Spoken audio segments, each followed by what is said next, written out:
Silicon city ಬೆಂಗಳೂರಿನಲ್ಲಿ ಮರಗಳ ಮಾರಣ ಹೋಮವೇ ನಡೆದಿದೆ.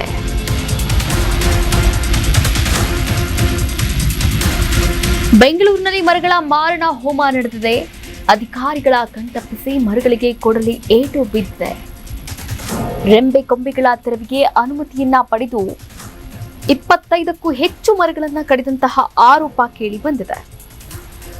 ಬಿಎಸ್ಎನ್ಎಲ್ ಕಚೇರಿಯ ಆವರಣದಲ್ಲಿ ನಡೆದಂತಹ ಘಟನೆ ಇದಾಗಿದ್ದು, ಬಸವನಗುಡಿ ಬುಲ್ ಟೆಂಪಲ್ ರಸ್ತೆಯ ಕಚೇರಿ.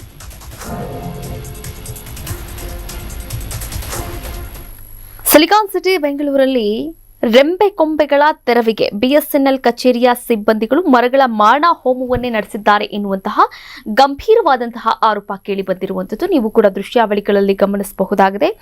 ಅಧಿಕಾರಿಗಳ ಕಣ್ತಪ್ಪಿಸಿ ಮರಗಳಿಗೆ ಕೊಡಲಿ ಪೇಟು ಬಿತ್ತ ಎನ್ನುವಂತಹ ಒಂದಷ್ಟು ಪ್ರಶ್ನೆಗಳು ಕೂಡ. ನೋಡಿ, ಮರಗಳ ಕಾಂಡಗಳನ್ನೇ ಸಿಬ್ಬಂದಿಗಳು ಕತ್ತರಿಸಿದ್ದಾರೆ. ಬಹುತೇಕ ಮರಗಳು ಸಂಪೂರ್ಣವಾಗಿ ನಾಶವಾಗಿ ಹೋಗಿರುವಂತದ್ದು. ಮತ್ತೆ ಬೆಳೆಯಲು ಆಗದಂತಹ ರೀತಿಯಲ್ಲಿ ಹನನವನ್ನು ಮಾಡಿದ್ದಾರೆ ಎನ್ನುವಂತಹ ಗಂಭೀರ ಆರೋಪ ಕೇಳಿ ಬಂದಿದೆ. ಈ ಕುರಿತಂತೆ ಮಾತನಾಡ್ತಾ ಹೋಗೋಣ. ನಮ್ಮ ಕರ್ನಾಟಕ ನ್ಯೂಸ್ ಬೀಟ್ನ ಜೊತೆಗೆ ಪರಿಸರವಾದಿಗಳಾದಂತಹ ಕಿರಣ್ ದೂರವಾಣಿ ಸಂಪರ್ಕದ ಮೂಲಕ ಜಾಯಿನ್ ಆಗಿದ್ದಾರೆ. ಸರ್, ನಮಸ್ತೆ. ನಮಸ್ಕಾರ ಮೇಡಮ್, ಹೇಳಿ. ಸರ್, ಇಲ್ಲಿ ಹೇಳ್ತಾ ಇದ್ದಾರೆ ರೆಂಬೆ ಕೊಂಬೆಗಳ ತೆರವಿಗೆ ಮಾತ್ರ ನಾವು ಅನುಮತಿಯನ್ನ ಪಡೆದುಕೊಂಡಿದ್ವಿ ಅಂತೇಳಿ, ಆದ್ರೆ 25ಕ್ಕೂ ಹೆಚ್ಚು ಮರಗಳನ್ನ ಕಡಿದಂತಹ ಆರೋಪ ಕೇಳಿ ಬಂದಿರುವಂತದ್ದು. ಸರ್, ಈ ಆರೋಪದ ಬಗ್ಗೆ ನಿಮ್ಮ ಫಸ್ಟ್ ರಿಯಾಕ್ಷನ್ ಏನು ಸರ್, ಪರಿಸರವಾದಿಯಾಗಿ? ಮೊದಲಿಗೆ ಈ ಒಂದು ರೆಂಬೆ ಕೊಂಬೆಗಳನ್ನ ಕತ್ತರಿಸೋದಿಕ್ಕೆ ಅಧಿಕಾರ ಇವಾಗ GBA ಅವ್ರಿಗೆ ಇವರು ಮನವಿ ಸಲ್ಲಿಸಿದ್ದಾರೆ. ಯಾವ ರೀತಿ ಮನವಿ ಸಲ್ಲಿಸಿರ್ತಾರೆ, ಯಾವ ಒಂದು ಕೊಂಬೆಗಳನ್ನ ಕಡಿಬೇಕು, ಎಲ್ಲಿ ಯಾವ ಒಂದು ಕಟ್ಟಡಕ್ಕೆ ಇದು ಅಡ್ಡ ಆಗ್ತಾ ಇದೆ.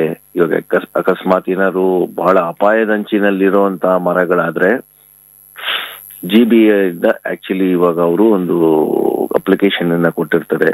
ಅಪಾಯದಂಚಿನಲ್ಲಿರುವಂತಹ ಮರಗಳಿಗೆ ಮಾತ್ರ ತೆರವುಗೊಳಿಸೋದಕ್ಕೆ ಮಾತ್ರ ಅನುಮತಿ ಇರುತ್ತೆ. ನಮ್ಮ ಮಾತು ಕೇಳಿಸ್ತಾ ಇದೆಯಾ? ಅಪಾಯದಂಚಲ್ಲಿರುವಂತ ಮರಗಳಿಗೆ ಮಾತ್ರ ಇದು ಕೊಡ್ತಾರೆ. ಪ್ಲಸ್ ಇಲ್ಲಿ ಏನಂದ್ರೆ ಯಾವ್ದನ್ನ ಈ ತರ ಕಿಟಕಿಗಳಿಗೆ ಗ್ಲಾಸ್ಗಳಿಗೆ ಟಚ್ ಆಗುತ್ತೆ ಅನ್ನೋದಕ್ಕೆ ಮಾತ್ರ ಸಣ್ಣದಾಗಿ ಅದನ್ನ ಟ್ರಿಮ್ ಮಾಡ್ಕೊಳ್ಳೋದಕ್ಕೆ ಮಾತ್ರ ಪರ್ಮಿಷನ್ ಕೊಟ್ಟಿರ್ತಾರೆ. ಇಲ್ಲಿ ಮುಖ್ಯವಾಗಿ ಇವಾಗ ನಾವು ತಿಳ್ಕೊಬೇಕಾಗಿರೋದು ಏನಂದ್ರೆ, ಈ ಮರಗಳನ್ನ ಅವರು ಇವಾಗ ಅರಣ್ಯ ಇಲಾಖೆ ಅಂದ್ರೆ ಬೇರೆ ಯಾರು ಬಂದಲ್ಲಿ ಮರನ ಟ್ರಿಮ್ ಮಾಡೋ ಹೋಗಿಲ್ಲ. ಇವಾಗ ಪರ್ಮಿಷನ್ ಕೊಟ್ಟ ಮೇಲೆ ಅರಣ್ಯ ಇಲಾಖೆಯ ಸಿಬ್ಬಂದಿ ಬರ್ತಾರೆ, ಅವ್ರ ಜೊತೆಗೆ ಅವ್ರ ಕಾರ್ಮಿಕರು ಬರ್ತಾರೆ. ಆ ಕಾರ್ಮಿಕರು ಅಂದ್ರೆ ಗುತ್ತಿಗೆ ಆಧಾರದಲ್ಲಿ ಅವ್ರ ಕಾರ್ಮಿಕರನ್ನ ತೆಗೆದುಕೊಂಡಿರ್ತಾರೆ. ಅವ್ರು ಕರ್ಕೊಂಡ್ಬಂದು ನಿಲ್ಸಿ ಎಲ್ಲೆಲ್ಲಿ ಸಣ್ಣದಾಗಿ ಕೊಂಬೆಗಳನ್ನ ಕಟ್ ಮಾಡ್ಬೇಕು ಅದನ್ನ ಮಾತ್ರ ಅವ್ರು ಮಾಡ್ಬೇಕು. ಇಲ್ಲಿ ಇನ್ನೊಂದು ವ್ಯವಸ್ಥೆ ಏನಾಗ್ತಿದೆ ಅಂದ್ರೆ, ನಮಗ್ ಪರ್ಮಿಷನ್ ಕೊಟ್ಟಿದ್ದನ್ನೇ ಒಂದು ಅಸ್ತ್ರವನ್ನಾಗಿಟ್ಕೊಂಡು ಇವತ್ತಿನ ದಿವಸ ಬೆಂಗಳೂರು ನಗರದಲ್ಲಿ ಇವಾಗ GBA ಇಂದ ನಮ್ಗೆ ಪರ್ಮಿಷನ್ ಕೊಟ್ಬಿಟ್ಟಿದ್ದಾರೆ, ನಾವು ಮರನ ಟ್ರಿಮ್ ಮಾಡ್ಕೋಬಹುದು ಅನ್ನೋ ಹೆಸರು ಹೇಳ್ಕೊಂಡು ಇವ್ರು ಏನ್ ಮಾಡ್ತಾರೆ ಅಂದ್ರೆ, ಏಕಾಏಕಿ ಮರದ ಬುಡಕ್ಕೆ ಕೊಡ್ಲಿ ಇಟ್ಬಿಡ್ತಾರೆ ಇವ್ರು.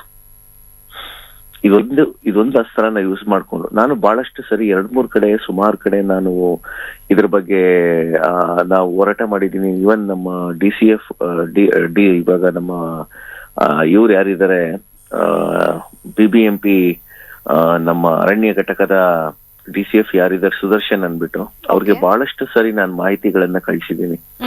ಏನ್ ಸರ್ ಇದು ಬೆಂಗಳೂರಾದ್ಯಂತ ಈ ತರ ಮರಗಳನ್ನ ಕಡಿಯೋದಕ್ಕೆ ಹೇಗ್ ಪರ್ಮಿಷನ್ ಕೊಡ್ತಾ ಇದ್ದೀರಾ ಅಂತ. ಇದೇ ಒಂದು ಇನ್ಸಿಡೆಂಟ್ ನಮ್ಗೆ ಮಲ್ಲೇಶ್ವರಂ ಅಲ್ಲಿ ನಡೆದಾಗ ಪರ್ಮಿಷನ್ನೇ ತೆಗೆದುಕೊಳ್ಳದೆ ಮರನ ಟ್ರಿಮ್ ಮಾಡ್ತಾ ಇದ್ರು.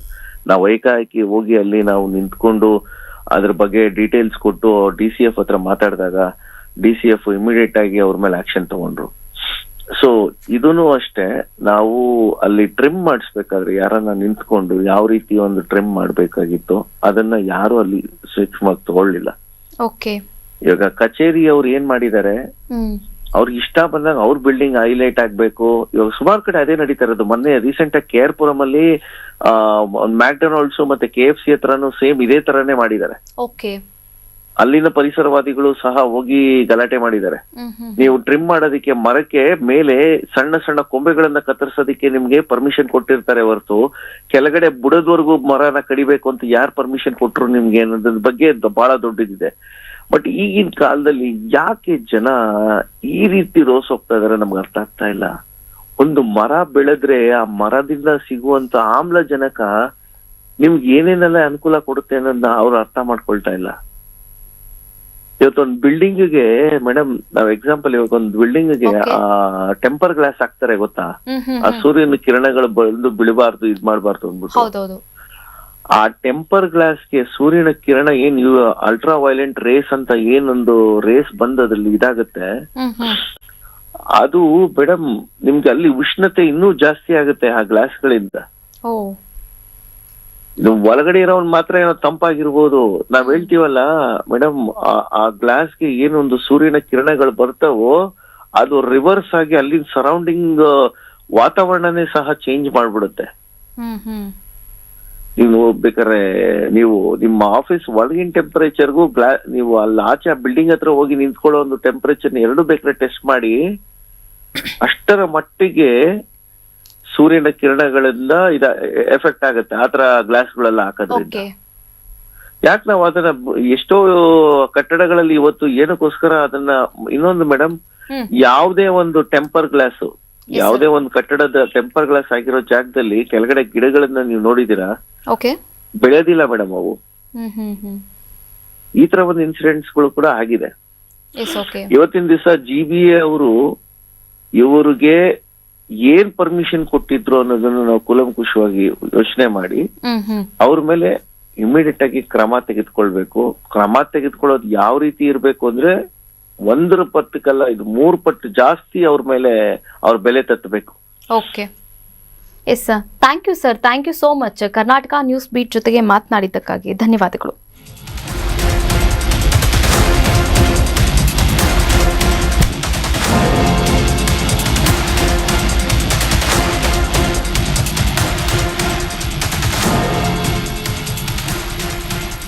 ನ್ಯೂಸ್ ಬೀಟ್ ಫಾಲೋ ಮಾಡಿ, ಸಬ್ಸ್ಕ್ರೈಬ್ ಮಾಡಿ.